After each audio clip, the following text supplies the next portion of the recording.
Hello दोस्तों, नमस्कार। आप सभी का स्वागत है आपके अपने यूट्यूब चैनल एक्सेस एकेडमी पर। दोस्तों, हिस्ट्री यानी इतिहास विषय का प्रैक्टिस सेट नंबर 6 लेकर के आए हैं।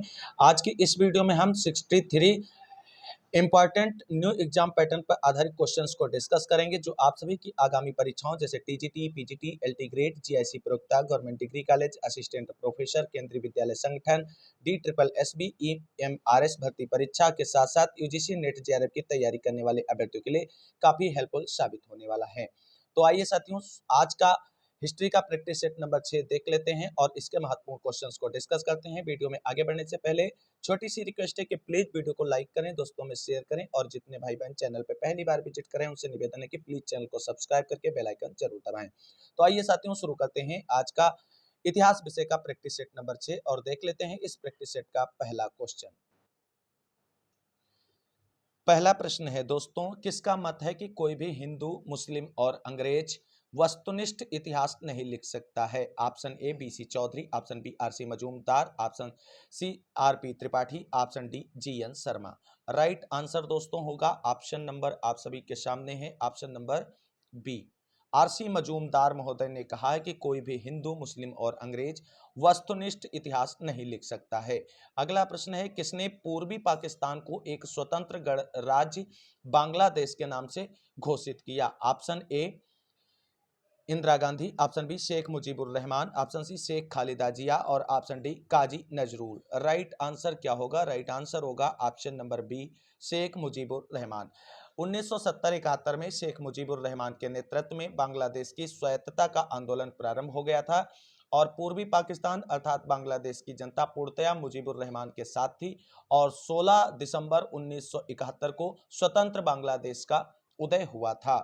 अगला प्रश्न है दोस्तों, the story of the integration of the Indian states पुस्तक के लेखक कौन है? ऑप्शन ए आरसी मजूमदार और ऑप्शन बी है K Datta, option C S R Malhotra, option D BP Menon. Right answer होगा आप सभी का option number D, BP Menon की प्रसिद्ध पुस्तक का नाम है the story of integration of the Indian states और यह पुस्तक 1955 ईस्वी में लंदन स्थित लॉन्गबैन प्रकाशन द्वारा प्रकाशित की गई थी। अगला प्रश्न है दोस्तों, इलाहाबाद में 1935 में हुई उत्तर प्रदेश किसान कॉन्फ्रेंस के अध्यक्ष कौन थे? Option A JL Nehru, option B Madan Mohan Malviya, option C Achyut Patwardhan, option D Vallabh Bhai Patel. Right answer होगा option number A Jawaharlal Nehru. अगला प्रश्न है दोस्तों,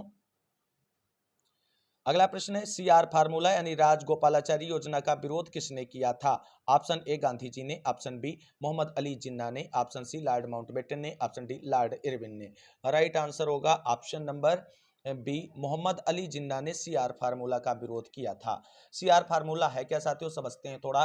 तो चक्रवर्ती राजगोपालाचारी ने 1944 में एक फार्मूला निकाला था जिसमें उन क्षेत्रों के लिए आत्मनिर्णय के अधिकार के आधार पर समझौता सुझाया गया था जो मुस्लिम बहुल वाले थे। इसे ही सीआर फार्मूला या राजाजी फार्मूला कहा जाता है और इस फार्मूले पर गांधी जी एवं मोहम्मद अली जिन्ना के मध्य वार्तालाप एवं पत्र व्यवहार हुआ, किंतु जिन्ना ने इसका विरोध किया और यह फार्मूला असफल रहा था। अगला प्रश्न दोस्तों देखते हैं, उर्दू का भी जो द्वितीय और तृतीय गोलमेज सम्मेलन दोनों में के प्रतिनिधि थे वो कौन से थे, उनका क्या नाम था? Option A Aruna Asaf Ali, option B Mohammad Iqbal, option C Khan Abdul Ghaffar Khan, option D Faiz Ahmad Faiz. Right answer होगा option number B, Mohammad Iqbal. तो दूसरा गोलमेज जो सम्मेलन है वो लंदन में 7 सितंबर 1931 से 1 दिसंबर 1931 तक चला और तृतीय गोलमेज सम्मेलन 17 नवंबर 1932 से 24 दिसंबर 1932 तक चला। इन दोनों सम्मेलनों में उर्दू कवि मोहम्मद इकबाल ने भाग लिया था और जबकि आप सभी लोग जानते हैं द्वितीय गोलमेज सम्मेलन में महात्मा गांधी जी ने कांग्रेस के प्रतिनिधि के रूप में भाग लिया था। अगला प्रश्न है, भारतीय फैक्ट्री अधिनियम पहली बार कब लागू किया गया था? Option A 1881, option B 1861, option B 1891, option D 1833। Right answer होगा आपका ऑप्शन नंबर ए 1881 ईस्वी में। तो भारतीय फैक्ट्री अधिनियम 1881 ईस्वी में लॉर्ड रिपन के काल में सर्वप्रथम लागू हुआ था।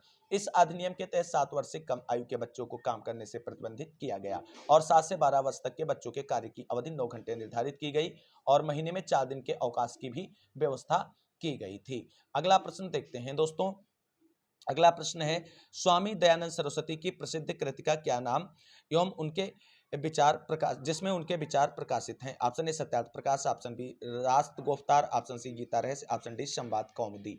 राइट आंसर होगा आप सभी के लिए ऑप्शन नंबर ए स्वामी दयानंद सरस्वती की प्रसिद्ध पुस्तक सत्यार्थ प्रकाश है, जिसकी रचना 1875 ईस्वी में हिंदी भाषा में आर्य समाज के प्रवर्तक स्वामी दयानंद सरस्वती ने की थी। इसका प्रमुख उद्देश्य था आर्य समाज के सिद्धांतों का प्रचार प्रसार करना।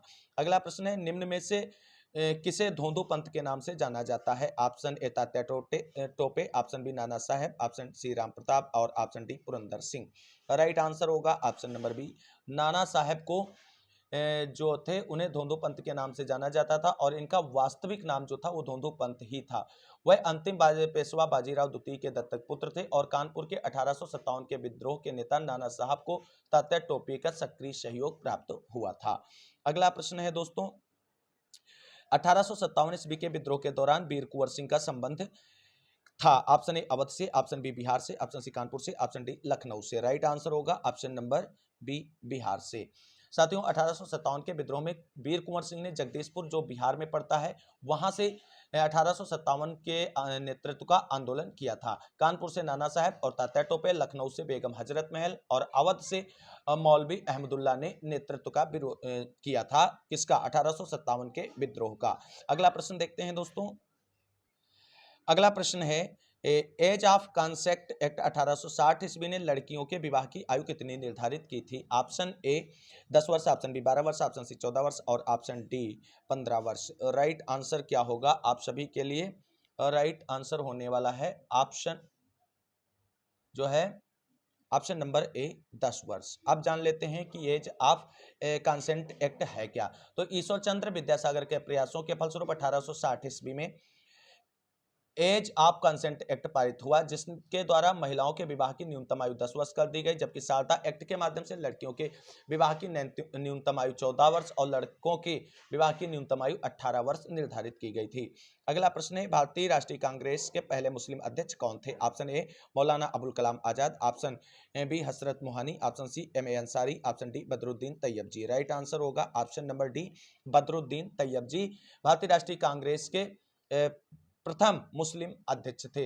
और इस जो जो ये कांग्रेस का अधिवेशन था ये 1887 में मद्रास में आयोजित हुआ था और इसकी अध्यक्षता इन्होंने की थी।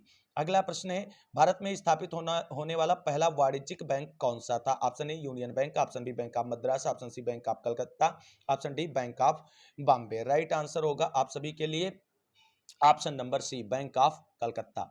अगला प्रश्न है दोस्तों, पुराने गारंटी व्यवस्था के अधीन रेलवे में निवेश करने वाली ब्रिटिश कंपनियों को गारंटित लाभांश का आश्वासन कितना था? Option A 10%, option B 8%, option C 5% और ऑप्शन डी 3%। राइट आंसर होगा ऑप्शन नंबर सी 5%। तो 1850 ईस्वी के बाद ब्रिटेन के पूंजीपतियों ने अपने धन पर लाभ कमाने हेतु भारत में बड़े पैमाने पर पूंजी का निवेश रेल निर्माण, सरकार को कर्ज, चाय, रबर, कॉफी आदि उद्योगों के निवेश में किया। लाभ गारंटी के अंतर्गत रेल निर्माण में पूंजी निवेश पर सरकार द्वारा 4.5 से 5% लाभ की गारंटी निवेशकों को दी गई थी। अगला प्रश्न है दोस्तों, क्लाइव ने एक व्यक्ति के जाली हस्ताक्षर का प्रयोग किया था, वह व्यक्ति कौन सा था? Option A Nelson, option B Watson, option C Peterson और option D Wilson. Right answer होगा ऑप्शन नंबर बी, वह व्यक्ति था वाटसन। अगला प्रश्न है दोस्तों,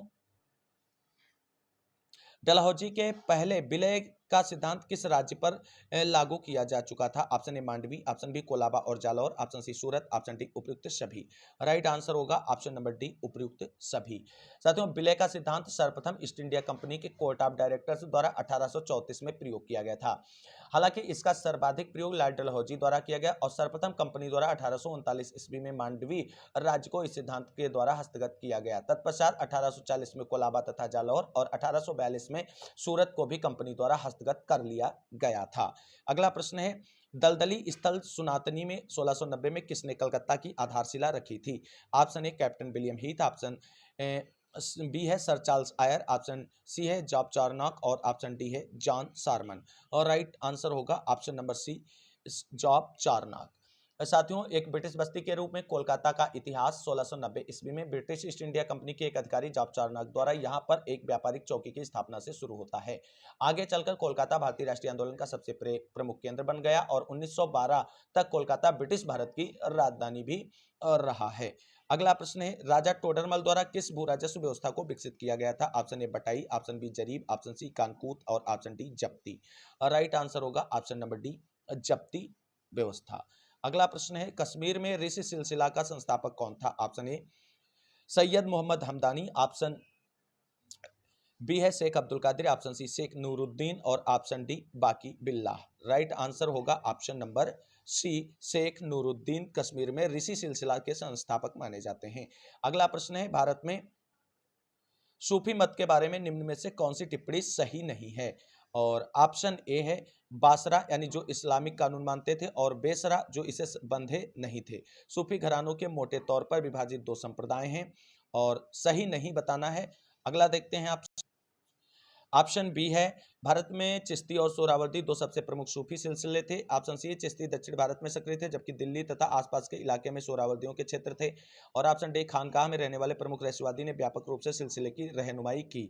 तो राइट आंसर होगा आप सभी के लिए ऑप्शन नंबर सी, ये बिल्कुल भी गलत नहीं है। अगला प्रश्न है दोस्तों कौन अकबर का समकालीन होते हुए भी आईने अकबरी में उल्लिखित नहीं है? Option A Ramdas, option B Surdas, option C Tulsidas, option D Tansen. Right answer होगा आपका ऑप्शन नंबर सी तुलसीदास जो है वो अकबर के समकालीन होते हुए भी आईने अकबरी में इनका जिक्र नहीं किया गया है। अगला प्रश्न है किस मुगल सम्राट का राज्य अभिषेक दो बार किया गया? ऑप्शन ए होगा आप सभी का हुमायूं और ऑप्शन बी होगा आप सभी का जहांगीर और ऑप्शन सी शाहजहां और ऑप्शन डी होगा औरंगजेब। राइट आंसर होगा ऑप्शन नंबर डी मुगल शासक औरंगजेब का दो बार राज्याभिषेक किया गया था। अगला प्रश्न देखते हैं दोस्तों। अगला प्रश्न है दोस्तों दारा सिकोह को मुलाहिद किसने कहा था? Option A Aurangzeb, option B Murad, option C Shah Shuja, option D Mohammad Kazim. Right answer होगा option number D Mohammad Kazim के द्वारा दारा सिकोह को मुलाहिद कहा गया था। अगला प्रश्न है शेरशाह के शासन के समय किस विभाग का अध्यक्ष राज्य की और आय और व्यय की देखभाल करता था? ऑप्शन ए दीवाने वजारत, ऑप्शन बी दीवाने आरिज, ऑप्शन सी दीवाने रसालत, ऑप्शन डी दीवाने इंसा। राइट आंसर होगा ऑप्शन नंबर ए दीवाने वजारत के द्वारा शेरशाह के शासन के समय में राज्य की आय और व्यय विभाग की देखभाल की जाती थी। अगला प्रश्न है दोस्तों निम्नलिखित में से किस सम्राट के शासनकाल के अंतिम वर्षों में वतन जागीर की अवधारणा अस्तित्व में आई? Option A Humayun, option B Akbar, option C Jahangir और option D Aurangzeb. Right answer होगा ऑप्शन नंबर बी अकबर। अगला प्रश्न है दोस्तों निम्नलिखित में से किस मुगल शासकों के काल के दौरान न्यायिक प्रणाली में सर्वोच्च पद पर नियुक्त किया गया था? ऑप्शन ए काजी उल कुजात, ऑप्शन बी काजी उल हजात, ऑप्शन सी काजी फैजुल इस्लाम, ऑप्शन डी इनमें से कोई नहीं। राइट आंसर होगा ऑप्शन नंबर ए काजी उल कुजात को मुगल शासकों के काल में न्यायिक प्रणाली के सर्वोच्च पद पर नियुक्त किया गया था। अगला प्रश्न है पश्चिम भारत आने वाला प्रथम अंग्रेज कौन था? Option A Thomas Stephens, option B Ralph Finch, option C Captain Hawkins, option D John Mildenhall. और राइट आंसर होगा option number A Thomas Stephenson. अगला प्रश्न है निम्नलिखित में से कौन एक मोहम्मद बिन तुगलक के विषय में सही नहीं है? जो सही कथन नहीं उसको चुनना है। वह सार्वजनिक रूप से होली खेला था, ऑप्शन बी वह गंगा जल का पान करता था, ऑप्शन सी उसने हिंदू अमीरों को नियुक्त किया था, ऑप्शन डी वह कभी किसी मंदिर नहीं गया था। राइट आंसर होगा ऑप्शन नंबर डी वह कभी किसी मंदिर नहीं गया था। ये स्टेटमेंट सही नहीं है। अगला प्रश्न है सौंदर शब्द का प्रयोग किसानों के को दिए जाने वाले ऋण के रूप में किसके समय में हुआ? Option A Balban, option B Alauddin Khilji, option C Mohammad Tughlaq और option D Firoz Shah Tughlaq. Right answer होगा option number C Mohammad bin Tughlaq. अगला प्रश्न है दोस्तों इतिहासकार जियाउद्दीन बरनी के अनुसार दिल्ली का आदर्श सुल्तान कौन था? Option A Balban, option B Alauddin Khilji, option C Firoz Shah Tughlaq, option D Bahlol Lodi. Right answer होगा option number C Firoz Shah Tughlaq के जो है जियाउद्दीन बरनी के अनुसार दिल्ली का आदर्श सुल्तान था। अगला प्रश्न देखते हैं दोस्तों। अगला प्रश्न है दोस्तों सल्तनत युग में मजलिस ए खलवत क्या थी? ऑप्शन ए सुल्तान की एक परामर्शदात्री संस्था, ऑप्शन बी अमीरों की एक संस्था, ऑप्शन सी राजस्व विभाग की एक समिति, ऑप्शन डी विद्वानों की एक समिति। राइट आंसर होगा ऑप्शन नंबर ए सुल्तान की एक परामर्शदात्री संस्था। अगला प्रश्न है फिरोज तुगलक ने केवल वही कर वसूल किए जिन्हें इस्लाम धर्म की मान्यता थी। निम्नलिखित में से कौन सा एक अतिरिक्त कर था जो फिरोज ने लगाया? ऑप्शन ए जकात और ऑप्शन बी जजिया, ऑप्शन सी सिंचाई कर और ऑप्शन डी खुम्स। राइट आंसर होगा ऑप्शन नंबर सी जो है सिंचाई कर जो है फिरोज शाह तुगलक के द्वारा एक नया कर लगाया गया था। अगला प्रश्न है बाजार नियंत्रण किस दिल्ली के सुल्तान से संबंधित है? Option A Balban, option B Sikandar Lodi, option C Alauddin Khilji, option D Razia. Right answer होगा आपका option number C Alauddin Khilji. अगला प्रश्न है दोस्तों निम्नलिखित में से सल्तनत काल में कौन सी नई फसल को प्रयोग में लाना प्रारंभ किया गया? ऑप्शन ए पान, ऑप्शन बी अफीम, ऑप्शन सी नील और ऑप्शन डी आम। राइट आंसर होगा ऑप्शन नंबर सी नील। अगला प्रश्न है दोस्तों, निम्नलिखित में से किसने एकता प्रणाली को समाप्त कर दिया? Option A Iltutmish, option B Alauddin Khilji, option C Qutubuddin Aibak, option D Balban. Right answer होगा option number B Alauddin Khilji के द्वारा एकता प्रणाली को समाप्त कर दिया गया था और सैनिकों को नगद वेतन देने की परंपरा का शुरुआत किया गया था। अगला प्रश्न है उस्र क्या था? ऑप्शन ए मुसलमानों से लिया जाने वाला भूमिकर, ऑप्शन बी हिंदुओं से लिया जाने वाला भूमिकर, ऑप्शन सी मुसलमानों से लिया जाने वाला धार्मिक कर, ऑप्शन डी युद्ध की लूट का 1/5वां भाग राज्य का हिस्सा। तो राइट आंसर होगा ऑप्शन नंबर ए मुसलमानों से लिए जाने वाला भूमि कर।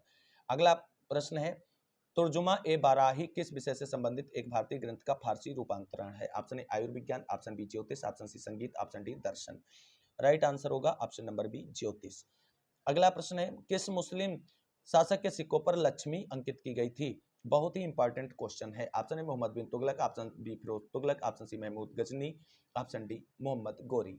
राइट आंसर होगा option number D Mohammad Ghori के सिक्कों पर लक्ष्मी की मूर्ति अंकित की गई थी। अगला प्रश्न है चोल शासकों में से किसने चीन में अपने व्यापारिक दूतमंडल भेजे? Option A Rajaraja, option B Rajendra, option C Kulothunga, option D उपयुक्त सभी। राइट आंसर होगा ऑप्शन नंबर डी उपयुक्त सभी।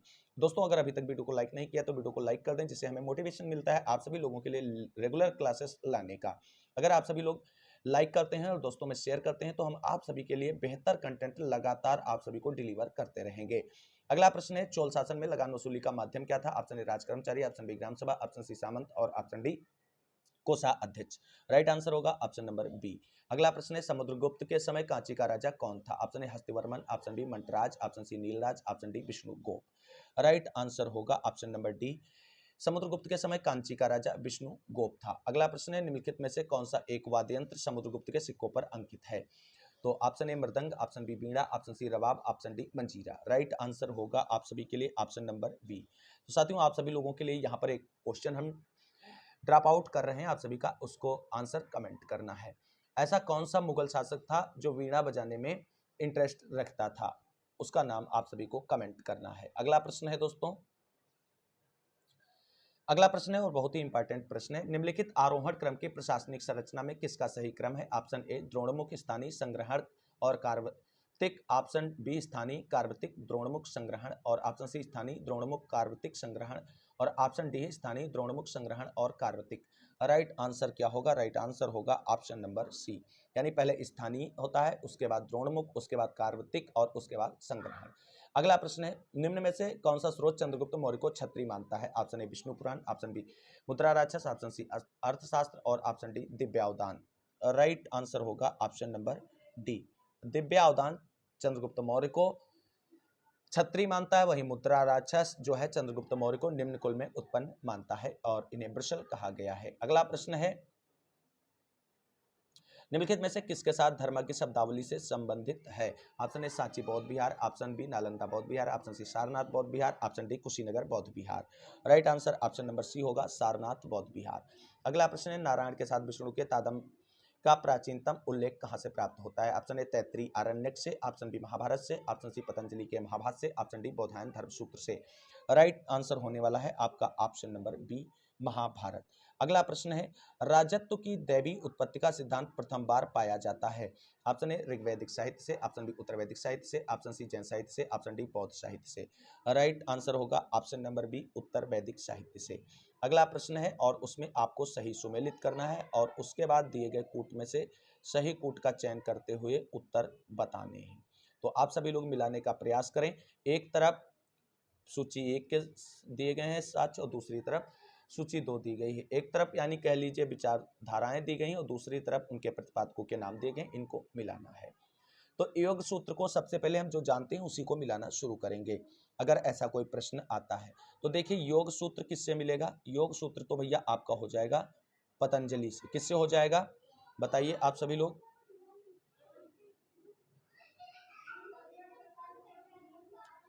तो किससे होगा भैया? योग सूत्र हो गया तुम्हारा पतंजलि से। फिर वेदांत सूत्र किससे हो गया? बादरायण से। ठीक है। वैशेषिक सूत्र किससे हो गया?